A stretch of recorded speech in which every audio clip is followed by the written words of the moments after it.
earn enough. You're broke because of what you do the moment money hits your account.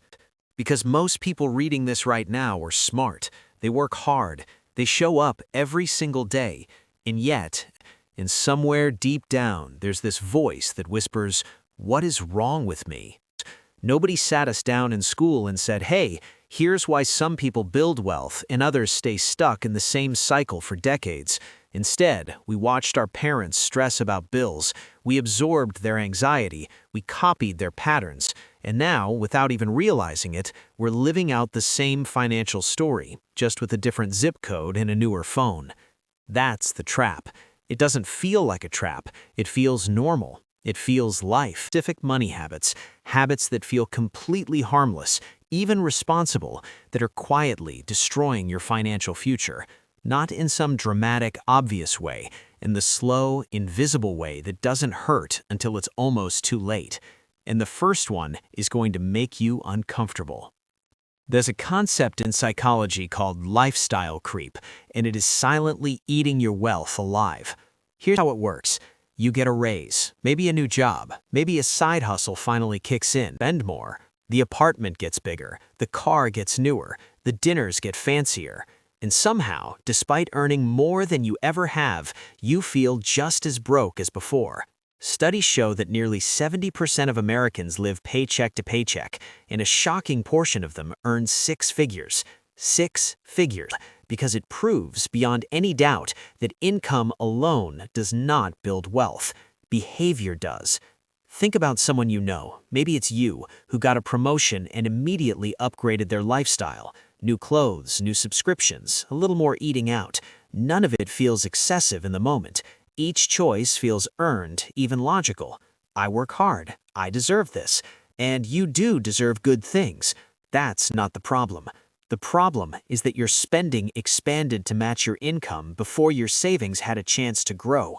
Your brain was wired to spend what's available because for most of human history, saving resources that could spoil made zero sense. But money doesn't spoil, and that instinct is costing you everything. Here's where most people make it worse, and they do it with the best intentions.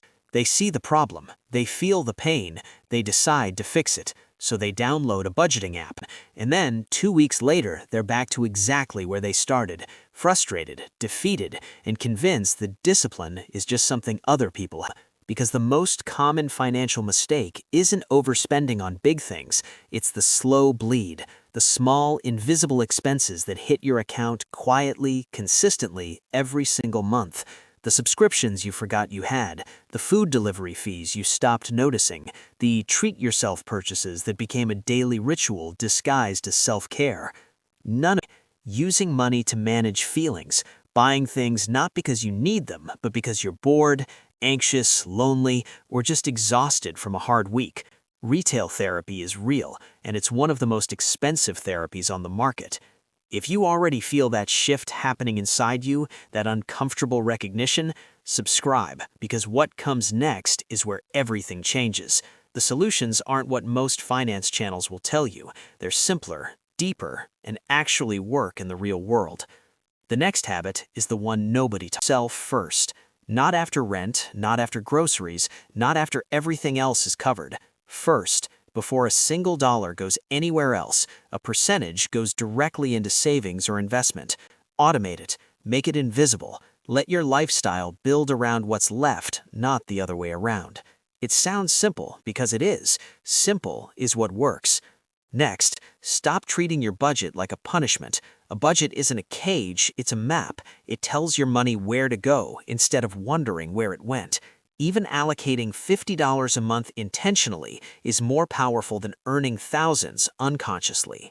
Then, address the emotional layer. Start noticing the moments you reach for your wallet when you're not actually shopping. Replace the impulse with something that costs nothing: a walk, a call, 10 minutes of silence. Small? Yes. Transformational? Completely. Because wealth isn't built in dramatic moments. It's built in the quiet, boring, consistent choices that nobody sees, the ones you make when no one is watching, when nothing feels urgent, when the temptation is small but real. The people winning with money aren't smarter than you. They just stopped letting their habits make decisions for them.